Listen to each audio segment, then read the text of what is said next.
Bienvenidos a otra emisión de Discutamos México. Soy yo, Ernesto Velázquez, director de TV UNAM. Les doy la más cordial bienvenida a este programa, donde vamos a discutir uno de los temas, me parece a mí, esenciales de la agenda nacional: los medios de comunicación públicos. Tenemos una asistencia, unos panelistas de lujo el día de hoy. Tengo a mi lado izquierdo a la licenciada Ana Cecilia Terrazas, directora del Instituto Mexicano de la Radio, quizá el sistema, el IMER, en términos de la radio, más importante dentro de los medios estatales de nuestro país. A la doctora Patricia Ortega, una gran investigadora de la Universidad Autónoma Metropolitana, quien ha escrito libros sobre los medios públicos que ya son, quizá a estas alturas de la historia, referencia obligada y hasta antológicos. Nos acompaña también en esta emisión el maestro Sergio Uceta, director de la agencia de noticias Notimex, y una persona con una trayectoria espléndida y grande en el trabajo informativo ligado siempre a los medios públicos. Y por último nos acompaña el maestro y gran cineasta Fernando Sariñana, director del Canal 11 del Instituto Politécnico Nacional. Para muchos de nosotros, la salud de los medios públicos es un símbolo de la salud de nuestra democracia.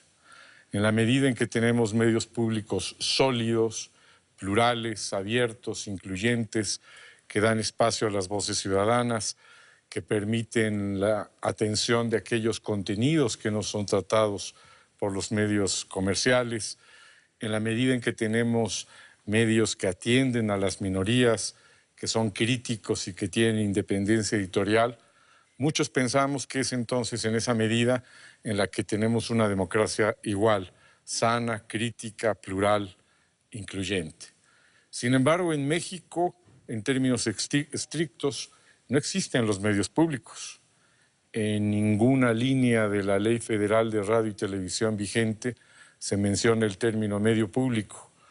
La doctora Patricia Ortega ha escrito un libro que se llama La otra televisión. ¿Por qué no existe televisión pública en México? Es el título preciso del libro. Casi quería comenzar, Pati, contigo preguntándote precisamente eso. ¿Por qué no existe televisión pública en México? ¿Por qué no existirían, desde ese juicio, medios de comunicación públicos en México? Gracias, Ernesto.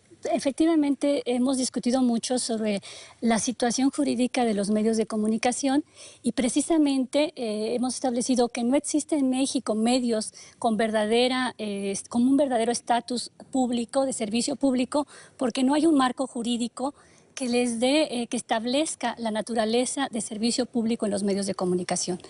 Y también tenemos medios que no están abiertos a la participación de los ciudadanos, como hoy en día están otros medios que se consideran de servicio público en otros países del mundo. Entonces, principalmente hemos abogado mucho porque en principio haya un marco jurídico que los defina, que establezca su naturaleza de servicio público, que establezca sus funciones y también sus responsabilidades. Ese sería como un primer paso. El marco jurídico, un marco jurídico que permita de pronto garantizar que puedan tener esa independencia que se requiere.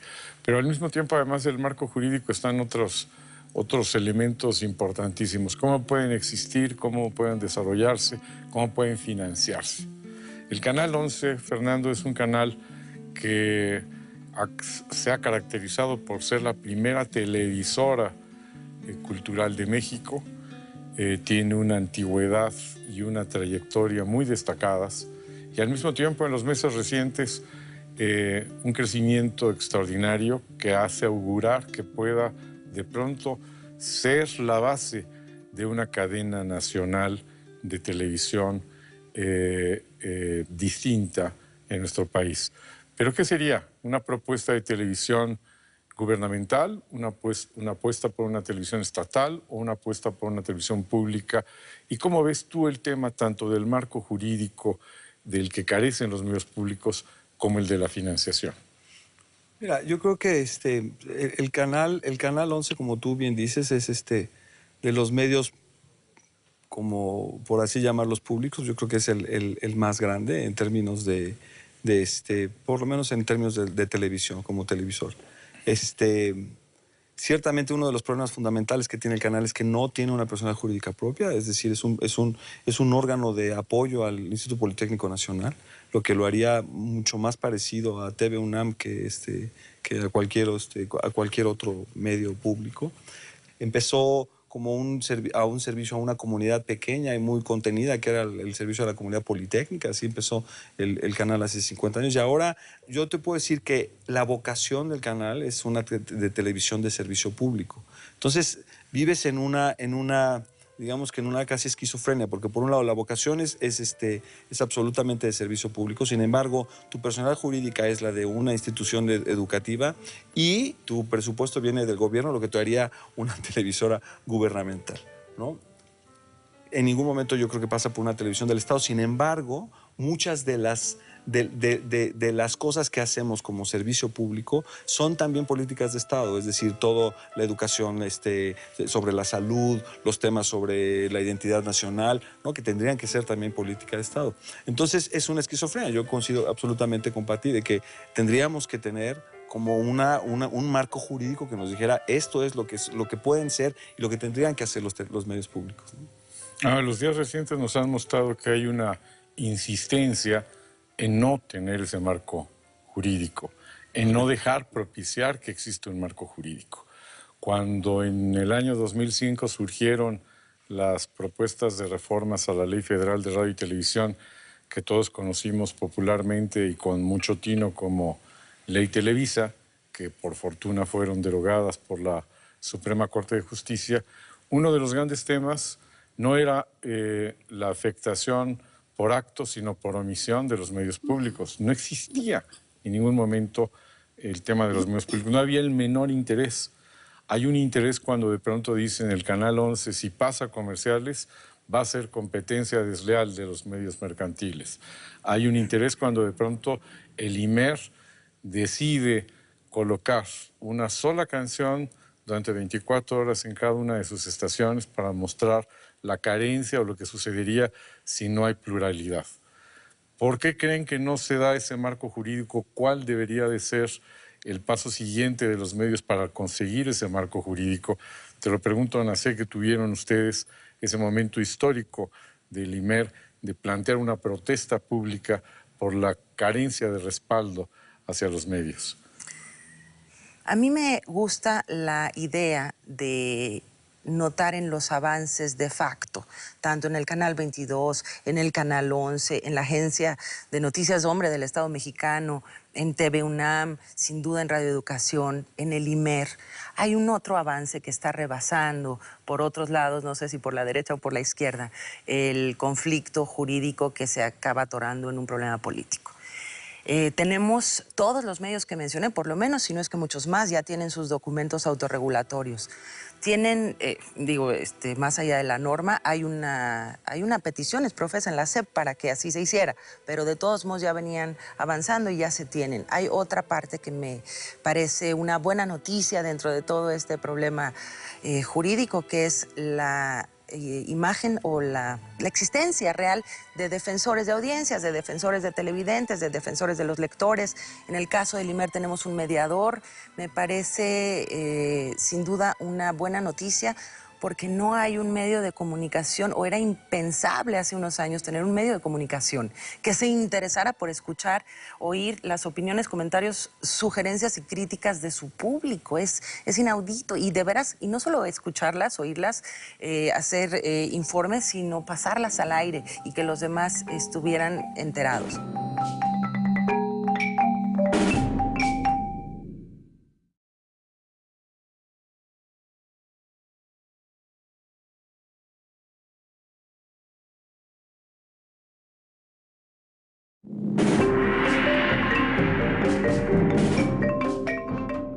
Era impensable hace unos años tener un medio de comunicación que se interesara por escuchar, oír las opiniones, comentarios, sugerencias y críticas de su público. Es inaudito, y de veras, y no solo escucharlas, oírlas, hacer informes, sino pasarlas al aire y que los demás estuvieran enterados. Son buenas noticias. Yo me imagino que el atorón, digamos, de la ley jurídica se va a dar en una mezcla de un país entero lleno de complejidades y de intereses y de coyunturas políticas y conflictos históricos, y que ahí estaremos los otros, olvidados o no olvidados en ese sentido, los medios públicos, dando la batalla ¿con qué? Con producción, con programación y con transmisión que cada vez convenza más de de aportar alguna alternativa para los medios comerciales. No quiere decir que no interese que todos tengamos una estabilidad jurídica, una posibilidad por escrito de hacernos de recursos vía patrocinios, vía donativos, no dentro de la lógica comercial. Eso me parece fundamental. Patricio, urge la claridad jurídica, a mí me parece que urge, pero que no se soslaye la buena noticia. Estamos, por lo menos los que estamos aquí sentados, haciendo cosas en favor y que salen al aire, que salen en la pantalla. Este programa, impensable este programa, si no fuera por una coordinación y una correlación de medios públicos que están tratando de aportar, hombre, horas y horas de discusión sobre temas como este. Quizá mucha de la audiencia que nos está viendo no tiene la idea de la dimensión o del tamaño de esta participación de los medios de comunicación públicos. Más de 450 estaciones de radio y televisión en todo el país, que atienden a más de 50 millones de radioescuchas y televidentes todos los días. Pero precisamente por eso el tema de por qué a todo este universo tan fuerte y tan sólido de estaciones no se les quiere dar un reconocimiento jurídico, no se les quiere dar el apoyo para que puedan obtener ingresos alternos. Sergio Uceta, el maestro Sergio Uceta, igual que tú, Ana Cea, han tenido una trayectoria larga en las noticias, en el periodismo, en la investigación. Y también esa es otra parte que viene a cuento cuando hablamos de los marcos jurídicos. Fernando ha insistido en esta posibilidad de tener una independencia editorial. Para muchos siempre había sido un oasis, o sigue siéndolo, ver el noticiario de Canal 11 o escuchar los noticiarios del IMER frente a un noticiario comercial que puede en 5 minutos, en el teaser, destruir la carrera de un político, encumbrar un partido mediocre de fútbol local como si fuera una epopeya de la humanidad, convertir a un artista mediocre en una de las expresiones más altas del arte universal. Tú que diriges una agencia de noticias, que además ha sido una agencia de noticias por tradición ligada al gobierno y a la Secretaría de Gobernación, ¿qué piensas de esta posibilidad de independencia editorial? ¿Se puede ser independiente editorial sin tener el marco jurídico que te defienda para hacerlo? Yo creo que cumplen los medios públicos dos papeles fundamentales. Primero, como herramientas de comunicación efectiva para públicos diversos que buscan contenidos distintos. Y segundo lugar, como una herramienta para que consolidemos este proceso de democracia que estamos viviendo. Entonces, cumplen un papel fundamental y yo creo que es el momento que hay una discusión a fondo para poner las cosas y la cancha muy clara, cuáles son las reglas del juego, para que los medios públicos se desarrollen de una manera adecuada. Creo que Notimex es un buen ejemplo de las cosas positivas que están haciendo, que mencionaban a Cecilia, de la generación de contenidos, de la diversificación, de ser incluyente, de mostrar la diversidad y la pluralidad que se está dando en este país. Durante 40 años, Notimex estuvo adscrita a la Secretaría de Gobernación, era conocida como la agencia oficial, porque únicamente daba voz y difusión a las noticias que surgían del Poder Ejecutivo Federal, ¿no? Y de todas las dependencias que estaban ligadas a él. O sea, estamos tratando de construir, y nos está costando mucho trabajo porque es una batalla contracorriente y eso lo viven ustedes en sus distintos medios de comunicación, para poder dar poco a poco estos avances y estos pasos que nos permitan consolidar esta nueva etapa que nos toca construir. La independencia editorial, por ejemplo, está en el centro de esta nueva etapa que vive Notimex. Ahora, tú preguntas, la independencia editorial, pues lógicamente también puede estar ligada al financiamiento de los medios de comunicación. Tradicionalmente aquí en México durante muchos años se dijo, bueno, pues el que paga manda, y entonces así se tendría que tomar una serie de decisiones. Creo que parte del reto de los medios de comunicación es que se les facilite la posibilidad de los medios públicos de generar ingresos propios, de generar iniciativas diferentes que los vinculen con la sociedad, pero que al mismo tiempo puedan representar beneficios muy concretos y positivos en términos a lo mejor de financiamiento, en términos de contenido, en términos de la posibilidad de nuevos negocios y nuevas vinculaciones.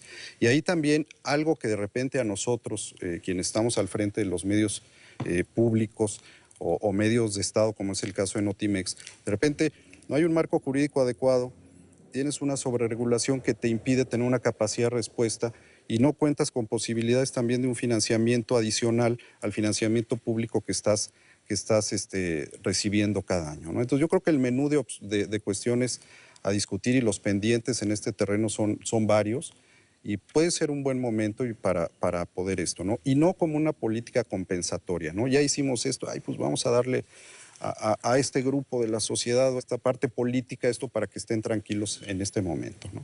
Tú hablas de una política compensatoria y eso me parece muy interesante porque, por un lado, sin desdén a los grandes avances que han referido a la calidad técnica y a la calidad de realización de las producciones de Canal 11, a la cobertura e independencia que puede tener una nueva etapa, una visión informativa de Notimex, a la radio ciudadana que da voz de manera inédita en México a los grupos y organizaciones no gubernamentales.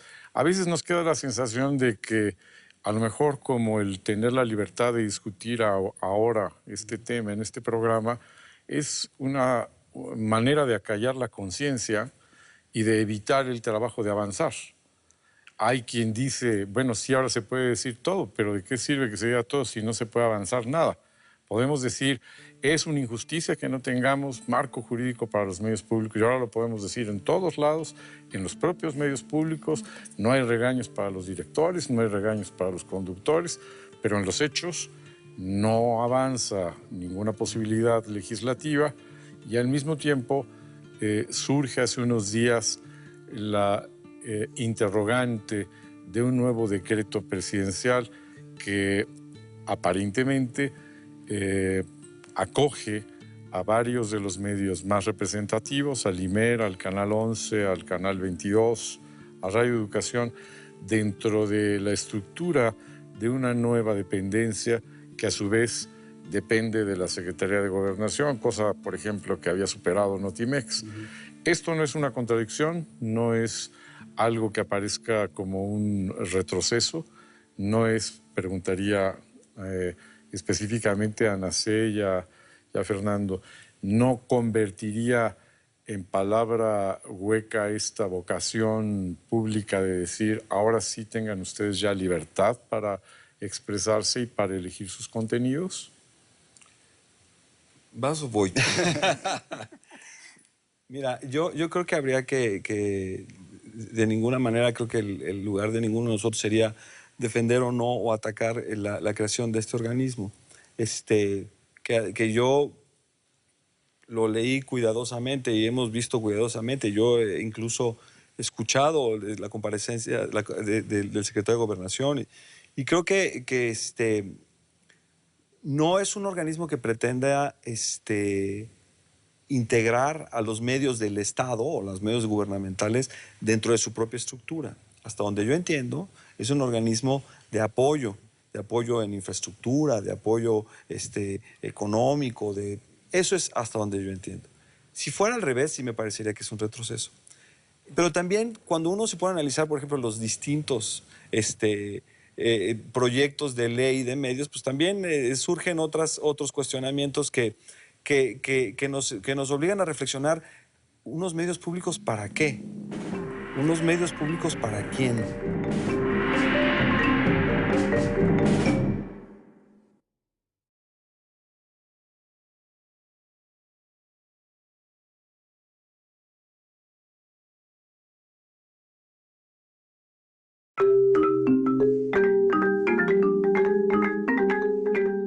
Pero también cuando uno se pone a analizar, por ejemplo, los distintos proyectos de ley de medios, pues también surgen otros cuestionamientos que nos obligan a reflexionar. ¿Unos medios públicos para qué? ¿Unos medios públicos para quién? ¿Qué hablamos de medios públicos?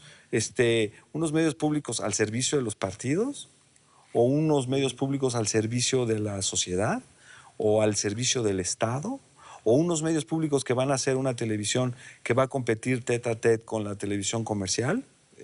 ¿Qué modelo de televisión pública que estamos planteando ahí? Digo, Claro. la enorme discusión, yo oigo con atención lo que dice Sergio, en España, por ejemplo, van para atrás, ¿no? En España dicen, no, A quitar las espérate, fuentes de las fuentes de comercialización. comercialización se quitan porque eso lo único que ha hecho es hacer una televisión que busca competir con la televisión comercial. busca ser el símil de Y la- que busca ser el símil de la televisión comercial. Entonces, no, mejor les damos el financiamiento desde el Estado para que no tengan ustedes que salir, ¿no? Y entonces puedan tener esa independencia editorial, lo cual contradice el que paga manda, ¿no? Entonces Claro. yo creo que es una reflexión mucho más compleja, ¿no? Y si pagar el ciudadano, si pagar impuestos como en Como en el caso de Inglaterra, la como BBC, ¿no? BBC, ¿verdad? Finalmente, de pronto, en los modelos, también valdría la pena comentarlo para nuestros televidentes y radioescuchas, la televisión comercial, la televisión en México surge bajo el modelo de la televisión comercial, a diferencia de la televisión europea que surge bajo el modelo de servicio público. Apenas hace 10 años surge la televisión comercial en Alemania. Nosotros como mexicanos habituados a las transmisiones comerciales jamás lo creeríamos, ¿verdad? Pero bueno, perdón, pero yo creo que eso tiene que ver con un diseño de Estado durante 50 años. Es decir, Claro, había un pacto de crecimiento, había un pacto, tú cómo vas a hacer, tú qué vas a hacer, y digamos que había un pacto de no agresión. La mayoría de las televisiones públicas eran o al servicio de los estados, ¿no? Es decir, era el órgano de difusión de los gobernadores, ¿no? O dentro de las universidades, como es el caso de TV UNAM o el propio Canal 11, ¿no? No había este modelo de televisión pública.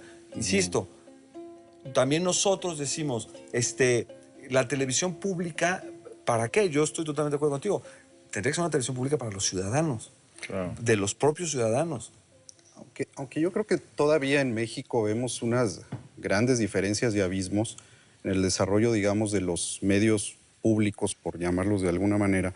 Pero, sin embargo, como podemos ver en algunos estados de la República, son verdaderos medios al servicio del gobernante en turno, ¿no? O sea, realmente, cuando se parte y se habla de una discusión a fondo de este avance o retroceso o la situación que estamos viviendo, pues se tendrían que ver desde ópticas muy diferentes también el desarrollo, los retrocesos, el avance, los temas pendientes. O sea, no podemos verlo como un todo. Claro. En este país, de repente así las discusiones las hacemos desde el Valle de México, las reflexiones, pero es muy difícil para un periodista, para un director de un medio de comunicación que vive en algún estado donde un gobernador le está tirando la línea, donde un gobernador lo usa como si fuera parte de su patrimonio para desarrollar toda una serie de acciones. Entonces, hay una gran diversidad y hay como dimensiones de la problemática que se está viviendo. Y luego, Gobernadores que decidieron que tienen un extraordinario carisma y que Así es. pueden tener todos los días, provocarle el enorme placer a sus gobernados de tener la hora del gobernador. y luego también cuando por otro lado en el Congreso los legisladores se sienten también especialistas y conocedores en los temas de los medios de comunicación y muy fácil toman una serie de decisiones en las cuales a veces en blanco y negro un ordenamiento legal se ve muy bonito, pero a la hora de que tú lo tienes que operar y lo tienes que aplicar, te topas con una serie de vacíos, con una serie de problemáticas que realmente no te ayudan. Entonces, creo que hay que ver la parte, digamos, de el desarrollo desigual que se da de los medios públicos o de gobierno en los estados y al mismo tiempo también, pues esa impunidad de alguna manera de los legisladores de creerse expertos para poder opinar sobre uno u otro tema que atañe al desarrollo de los medios de comunicación en México. ¿Cómo lo ves, Pati, desde Sí. la investigación? A mí ¿Cómo me lo ves? gustaría comentar 3 puntos básicos que tienen que ver, a veces parece que desdeñamos los logros que han tenido estos medios, pero no es el afán de desdeñar. Yo creo que sí ha habido importantes logros y hay una larga historia. Tú decías desde los 30, desde los 40, sí, han existido medios no comerciales desde que se inicia la radio, desde que se inicia la televisión. Pero ¿qué es lo que pasa? ¿Por qué insistimos en un marco regulatorio, en un marco jurídico? Estos medios no pueden estar sometidos a los vaivenes políticos. Efectivamente, se hacen muy buenas cosas cuando hay un director al frente que entiende el sentido de hacer medios distintos, que entiende el sentido de voltear más a las mayorías y a las minorías, de responder con contenidos distintos, con establecer mecanismos de autorregulación. Pero como estos medios dependen de los gobiernos en turno, pues si al gobernador o en los estados de la República o al Ejecutivo no conviene o no gusta lo que están haciendo estos medios, pues sí puede haber una participación o una fuerte llamada de atención, y entonces puede ser que estos medios no estuvieran actuando como están actuando ahora. Y de lo que se trata aquí es de que estos medios, y ya es una discusión que tiene muchos años, efectivamente, o sea, el concepto de servicio público nace en Europa y nace primero como medios que están en función de una visión de Estado, con lo que se busca reconstruir y fortalecer la identidad de una nación. Pero esto ya pasó también, esto ya no está hoy en discusión. Hoy en día se entiende que un medio de servicio público no puede ser un medio al servicio de un partido ni de muchos partidos, no puede ser un medio al servicio del gobierno en turno, ¿sí? Es un medio que de alguna manera tendría que responder a necesidades de información, a necesidades de entretenimiento, a necesidades de educación, de cultura, de mayorías y minorías amplias, a la complejidad social que tenemos. Entonces, a veces parece que desdeñamos los logros, pero no, efectivamente han habido logros muy importantes, y la prueba está que siguen estos medios estando presentes y marcando, digamos, lo que sería un tipo de contenidos distintos a los medios comerciales. El problema está que en una situación jurídicamente tan inestable, pues estos medios pueden cambiar en cualquier momento. Y si hoy se aprobara la ley y ahí quedara definida este concepto de servicio público, pues no reinventaríamos los medios, serían estos medios los que están aquí, los que están funcionando de esta manera, pero con una mayor certeza política y jurídica, perdón, y además tendríamos que pensar en cuáles serían las ausencias, cuáles serían los rezagos que están teniendo estos medios tecnológicamente, financieramente. A mí me parece que el problema, se ha hecho mucho hincapié en la cuestión del financiamiento. Yo creo que sí deberían de tener acceso a fuentes diversas, pero cuando hablamos de la comercialización en los medios públicos, habría que tener mucho cuidado con qué reglas y bajo qué parámetros. O sea, habría que tener claro que necesitamos medios totalmente distintos a los medios comerciales. Y hoy en día, cuando los medios comerciales están volteando a la televisión restringida, los medios públicos podrían ser, en el caso de la televisión, podrían ser la vanguardia en la televisión abierta.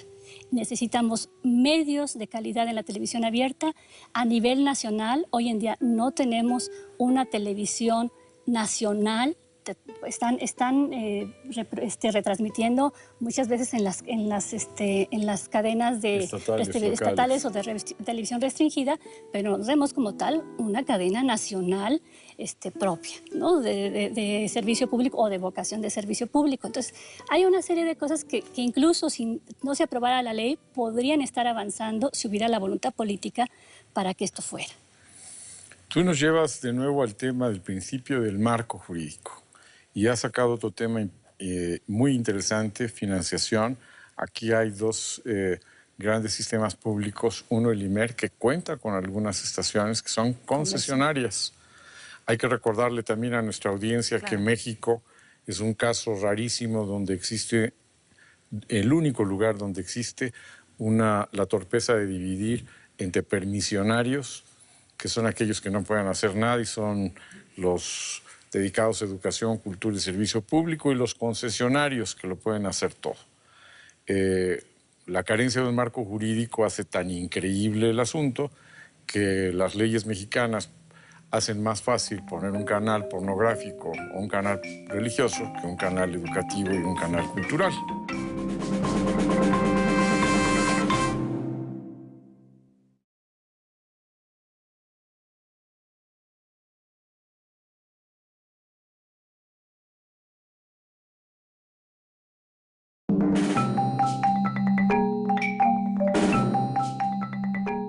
La carencia de un marco jurídico hace tan increíble el asunto que las leyes mexicanas hacen más fácil poner un canal pornográfico o un canal religioso que un canal educativo y un canal cultural.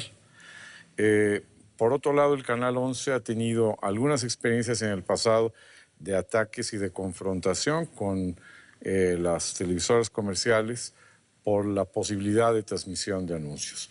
¿Cómo vería el IMER? ¿Qué le ha pasado en sus estaciones comerciales al transmitir spoteo? ¿Tiene éxito? ¿Modifica sus contenidos? ¿Ha forzado a que determinen otro tipo de programación? Primera pregunta para Nacé. Y la pregunta para Fernando Sariñana sería, ¿debería el 11 enfrentar esta visión de que al comercializar, si pudiera transmitir spots, es una competencia desleal? Finalmente, en México, las evidencias nos muestran que quienes más han recibido dinero público no han sido los medios públicos aquí representados, sino los medios comerciales. ¿Qué piensan ustedes? Bueno, sí que decir, el IMER tiene 17 emisoras. Nunca vamos diciendo los últimos directores, por lo menos nuestras permisionadas y nuestras concesionadas, pero esa es una verdad. Tenemos 10 emisoras permisionadas, es decir, sin permiso. Las permisionadas quiere decir para el no iniciado, sin permiso de comercializar nada. Y otras 7 que son concesionadas, y este año estrenamos la emisora Bicentenaria, la Radio 2010, pero ese es otro, que será otro problema para todos porque es una emisora virtual. La verdad es que hace mucho tiempo en el mercado de la radio las AMs no son las que allegan o que hacen a nadie mucho más rico. No se espotea ni se vende de la misma manera en AM como en FM, y eso es un hecho. No, la esquizofrenia de origen, porque así se conformó el Instituto Mexicano de la Radio y se fue formando de todas sus emisoras, pues es un hecho irrevocable y no está bien y no nos funciona y no hay manera de, sin fines lucrativos, de sustentar que tengamos 7 emisoras con aparentes fines lucrativos, pero en realidad no tienen esos fines lucrativos, y sí es un problema. Claro que ayuda a tener el Instituto Mexicano de la Radio, pues hoy por hoy con 17 emisoras y con 10 en el interior de la República, pues tiene una cobertura bastante nacional. Es una fuerza importante, es quizá el medio radiofónico de Estado más importante por la cantidad de emisoras que tiene. El número 2, inclusive en el Distrito Federal. No, tengo que retomar lo que dijo Patti, no se puede mover la programación en la lógica comercial. En el momento en el que uno pensara se va a vender o se va inclusive a escuchar demasiado este programa, estamos pensando de manera equivocada, porque para eso están los empresarios privados que lo hacen muy bien y que lo han venido haciendo durante 80, 90 años y la verdad con bastante éxito. No nos podemos mover ni por la lógica del rating ni por la lógica comercial. Y tampoco ya sería aceptable para ninguno de nuestros escuchas la lógica ni partidista ni política. Por eso me parece difícil pensar, aunque si ahora no ha habido más escándalo porque se suspendieron las pláticas en torno a la ley, pero me parece difícil dar una marcha atrás. Yo sí veo algunos guiños, parte de la democracia y de los avances nacionales, buenos. Patricia decía con gran acierto que se necesita una televisión abierta de calidad. Creo que parte de la quizá mala resolución de este organismo va a ser para apoyar a la televisión, sobre todo a 11 TV México, en términos de una mejor distribución y presencia a nivel nacional. En una de esas también toca a nivel beneficio al IMER. Hace rato nos preguntabas a Fernando Sariñana y a mí si creíamos que era un avance. Lo que no creo es que sea un retroceso. Y lo que no creo, independientemente de las dudas que pudieran existir, lo que tenemos que creer es lo que dicen por lo menos las autoridades presentes. En este sexenio hay un secretario de Gobernación que sale a hacer una comparecencia de muchos minutos y a asegurarle a todo el mundo en un medio público, en el canal del Congreso, yo creo que la vimos, que por ningún motivo sería impensable para esta administración, para este ejecutivo, dar una línea al IMER y al 11. Hombre, ¿qué importa lo que yo crea? Yo me voy a tener a esa declaración. Igual lo hizo de la misma manera el subsecretario de Normatividad y Medios. Nosotros tenemos que trabajar en función de eso. Y con el paso del tiempo también, nada más quisiera mencionar, el interés público no es lo que le interesa al público necesariamente, no es hacerle cosquillas en la barriga, como decía un Richard Hogarth, y hacerlo reír a carcajadas, no es ofrecer el programa que llamó hace 5 minutos a pedir, ni la canción necesariamente que está queriendo escuchar porque no la tiene en sus discos. Pero entonces, ¿qué es? Es hacer, sí, tampoco creo, la verdad es que la definición de medios públicos desde hace mucho incluye informar, educar y entretener. Yo siempre me he peleado con la palabra entretenimiento, me gusta más, como dice Fátima, para entretener, prefiero tener. Los otros lo hacen muy bien, nos entretienen de a lo lindo y nos tienen pensando en la... de alguna manera lo que se quieren es... no queremos programas aburridos, Perdón que lo diga en una mesa redonda, pero romper nuestra vocación por las mesas redondas, ¿no? Claro, no queremos estos cartabones aburridos, pero sí unas apuestas por los lados que por no nuevos formatos. por otras formatos y géneros. Me hace recordar, hace una anécdota espléndida, un gran universitario que hace no mucho se encuentra al director de la BBC y le pregunta por romper el hielo y cómo va BBC. Y el director de BBC contesta, estoy muy preocupado, yo creo que va muy mal. Porque estamos y le dice, ganando, ¿por qué? Estamos subiendo mucho los ratings. Sí. ¿Qué piensas tú? No, bueno, es que yo creo que es un tema muy complejo y es una discusión que me lleva hasta conceptos teóricos de muy bien quién decide qué es la televisión pública. ¿Realmente es el público o somos los intelectuales en el concepto gramsciano de intelectualidad los que nosotros decidimos la estrategia para el bien común del público, que a mí me parece un poco prepotente? O sea, el público, ¿qué quiere el público de sus medios públicos? ¿Quién decide qué es lo que vamos a hacer? Pero bueno, esa discusión que me parece que es importante, ¿no? Yo creo que tiene palidece cuando dices la razón fundamental de estos medios públicos es de servicio. Creo que parte de ese servicio tiene que ver que llegues al público, claro, que el público la vea, claro, ¿no? Y tú no puedes hacer que la gente te vea por decreto. O sea, tú no puedes decidir, señores, ya tenemos una televisión nacional, llega a todos, véanla, porque sí. Porque lo digo yo, porque el Estado mexicano se preocupa por y aquí tenemos la televisión pública, véanla. No hay manera. Entonces yo digo, no necesitamos tener una programación que también atraiga al público. O sea, nosotros hicimos cuando empezamos a hacer, digamos, los perfiles de programación, el perfil de quién es quien veía el Canal 11, quién veía la televisión pública, hicimos una enorme encuesta nacional que bastante más rica que Ibope, ¿no? En términos de cuáles son. Y cuando tú veías los hábitos de consumo de la televisión, en términos de horas, las horas que pasa el público viendo un determinado tipo de programas, y tú veías que un ciudadano común gasta 6 a 6 horas y media viendo telenovelas y 7 horas y media viendo programas deportivos y 6 horas viendo programas de concurso y 6 tal. Y cuando llegabas a los programas que nosotros sí podríamos hacer, es decir, los programas que la televisión pública normalmente hace, las mesas redondas tienen algo así como 20 minutos de lo que el público ve. Claro. Entonces, si nosotros hacemos una programación de mesas redondas, pues ese es el público que vamos a tener. Esa es la audiencia que realmente vamos a tener. Entonces, yo creo que hay que reflexionar mucho más. Hay que decir, bueno, ok, entonces, ¿en dónde sí podemos incidir? A lo mejor, yo estoy de acuerdo, a lo mejor la televisión pública no puede decir, vamos a hacer telenovelas, ¿no? O sea, porque pues eso es lo que todo el mundo ve. Estoy de acuerdo. Pero sí tendríamos que buscar formatos distintos, contenidos diferentes, contenidos que además no necesariamente son culturales porque hablamos de arte y está re bonito, sino porque hablamos de la cultura mexicana. Es decir, tú puedes ver de pronto en una telenovela y en cosas que se han hecho en la historia de la telenovela o en la historia de las series o en la historia de otro tipo de programas que son realmente interesantes. Nosotros y acabamos de hacer una serie, digo, más allá de que si les gusta o no, y no es comercial, XY, que hablaba sobre la sexualidad masculina y sobre el problema de ser hombre, que me parece que es un tema importantísimo en la sociedad mexicana.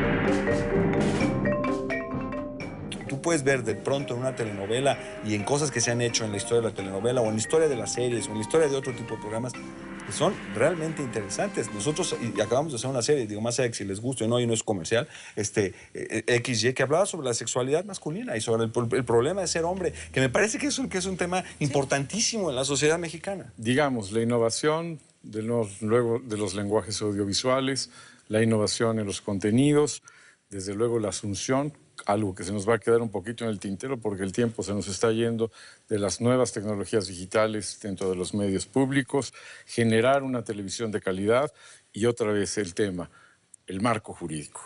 Cuando se presentaba hace poco un libro, un compendio de ensayos en relación a la ley Televisa y ese problema de los cambios jurídicos, recordábamos la frase de Quevedo que decía: pobre de aquel que viviendo en un país sin justicia tenga razón.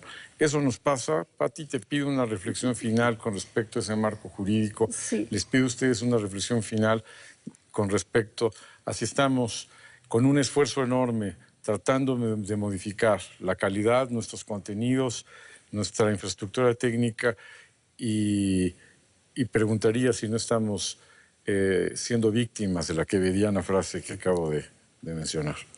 Yo creo que habría que mirar en función de la construcción de la democracia que queremos construir. Tenemos que hablar de una relación más equitativa, más equilibrada, de funcionamiento de nuestro marco de comunicación social y de nuestros medios también. Y en ese sentido entran tanto los medios comerciales como los medios públicos, como los medios indígenas, como los medios comunitarios. Y en ese sentido, pues, la discusión no es nada más sobre los medios públicos, sino sobre el conjunto de la realidad de los medios. Pero de en esta discusión y en este debate me parece que es muy importante hablar efectivamente de los contenidos y hacer explícitas muchas veces cuestiones que tenemos como muy metidos, ¿no? Esto del entretenimiento, por ejemplo. ¿Por qué los medios públicos no pueden acceder al entretenimiento? ¿Por qué los medios públicos no pueden acceder a formas distintas? Sin tener que llevar las mañanitas. Sin tener que llevar las mañanitas o el amarillismo o a veces la manera espectacular con que se presentan las noticias. ¿Por qué no pensar en medios que pueden hacer investigación informativa, que pueden hacer un periodismo más diverso, más completo, donde se vean... O temas que eran tabú. O temas que eran tabú como la sexualidad, ¿no? O muchos otros contenidos que efectivamente llevarían a estos medios que no tienen un interés lucrativo, que me parece que es uno de los elementos fundamentales que caracteriza a los medios de servicio público, que no están buscando el lucro y que por lo tanto, eso no quiere decir que no vivan o que no requieran recursos o que no puedan tener ingresos, al contrario, se necesitan finanzas sanas para poder crear, para poder trabajar con la experimentación, con la invención y poder tener mejores contenidos de calidad. Entonces, yo creo que hay mucho trabajado en estos medios, hay muchas cosas que se pueden seguir retomando y seguir haciendo, pero que se pueden hacer mejor. Y en la cuestión de la calidad de los contenidos, me parece que no nada más son responsables los medios de vocación de servicio público, sino también la sociedad y también el Estado. Sergio. Yo creo que hay varios desafíos y retos que se entrecruzan y hacen más compleja y difícil una discusión sobre el futuro de los medios de comunicación aquí en México, ¿no? Tenemos el reto de la tecnología, el reto de la cobertura, el reto de los contenidos, el reto de la pluralidad, pero sin duda el mundo se está moviendo y México tiene que ponerse al día en una serie de asuntos que tienen que ver con la parte jurídica, la parte tecnológica, los equipos, los contenidos, la formación y capacitación de los periodistas y de quienes dan la cara a los generadores de contenidos, etcétera, etcétera. Entonces, creo que eso le da una complejidad adicional y si a eso le sumamos el momento que está viviendo México, un momento en el cual la pluralidad, la diversidad está explotando de una manera impresionante y que está demandando una sociedad toda una serie de contenidos, de cuestiones diversas, que está buscando y aprovechando herramientas de la tecnología como las redes sociales, como vías nuevas para involucrarse y tratar de incidir en esos contenidos y en ese rumbo que deben de tomar los medios de comunicación, cuando ya hay posibilidades de que la gente pueda ir armando su menú particular de opciones y buscando información más que noticia, información que le ayude en su vida cotidiana, en su vida amorosa, en su vida laboral, en sus decisiones educativas. Creo que eso nos habla un poco de la complejidad del tema y de que es un debate que va a estar aquí por muchos años y que este año 2010 es una buena oportunidad para volver a ponerlo en la agenda. En la agenda Creo nacional. que es importante eso. Claro. Mi querida Ana Cecilia. Hay una cita de un directivo de la de la radiodifusión inglesa, no necesariamente estuvo de tiempo completo en la BBC, que me gusta. Hay que hacer programas buenos, que sean populares, y hay que hacer de los programas populares buenos, en radio y en tele, por lo menos. Me parece que eso se está intentando. Sería poco deseable ver que en un futuro o en otros años venideros regresaran funcionarios más políticos que creativos o conocedores de los medios que están dirigiendo. Pero hay un reto, como decía Sergio, interesantísimo. Es utilizar los medios y sus televidentes y sus audiencias ya participativas como un caballo de Troya para insertar otras cosas interlineares, otras versiones, los matices, lo que no están viendo los otros. Si no, como contribuyente, ¿yo para qué pago una competencia de lo mismo? Es un poco lo que dijo Patti, claro, radio indígena, radio comunitaria, pero sobre todo también atender en ese sentido a lo que nadie está viendo, las apuestas que no van a hacer. Algunas van a ser aburridonas, pero quizá otras no, quizás serán espléndidas, y hay que seguirlo intentando por ampliar el espacio público, una mejor vida pública. Y que se está ampliando también con las nuevas tecnologías, la convergencia tecnológica, las posibilidades de la tecnología digital aplicada, la función social de los medios, el que de pronto, igual como está sucediendo ya con modelos como BBC, el IMER va a dejar que sus radioescuchas construyan su propia radio, que el Canal 11 podrá llevar servicios de convergencia a poblaciones remotas, y que Notimex podrá tener también virtualmente, además de la agencia de noticias, su canal de televisión. De tal manera que eso es una realidad cambiante cada día que nos da otro panorama de los medios. Hay quien dice que en la democratización ya no será por las leyes, sino por la asunción de las nuevas tecnologías. Y ahí está, yo creo, uno de los grandes retos que tienen hoy en día los medios públicos. No solamente tener una presencia fuerte de calidad en la televisión abierta, sino también tener otros contenidos para otro tipo de tecnologías, con otros soportes tecnológicos, para el iPod, para las redes, en fin, para muchos otros soportes tecnológicos. Ahí está, yo creo, un buen reto. Claro. Pues a pesar de los augurios de tu estudio en cuanto al poco nivel de audiencia de las mesas redondas, yo quiero creer que esta va a ser histórica, porque además es histórico hablar de los medios públicos en emisiones que también salen por la televisión comercial, en el caso de los programas de Discutamos México. Si comenzamos diciendo que la medida de la salud de los medios públicos de México es la medida de la salud de nuestra democracia, pues le deseamos la cauda más amplia de deseos y parabienes para los medios públicos, porque es, desde luego, así lo creo yo desde siempre, desearle lo mejor a nuestro país.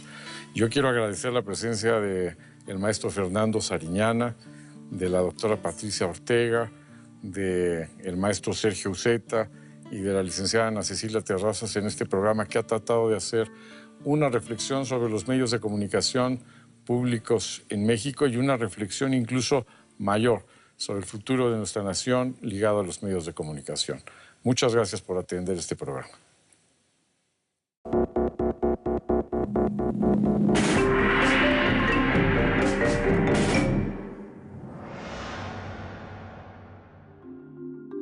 Sabemos que, según Reporteros Sin Fronteras, México es, junto con Irak, el país más peligroso para ejercer el periodismo. Antes de entrar a esta entrevista recibía un mensaje de texto de que habían secuestrado al hijo de una de mis fuentes. Yo creo que el corresponsal extranjero, el mayor peligro que tiene no es ponerse en la trayectoria de una bala del narco, sino perder objetividad. Y yo creo que, por ejemplo, con la cuestión del narco se está perdiendo de vista otros problemas grandes que hay en México, como el de la desigualdad, ¿no? Lo fuerte de los pueblos indígenas en México es la exclusión, es lo primero que te das cuenta cuando vas en cualquier comunidad indígena.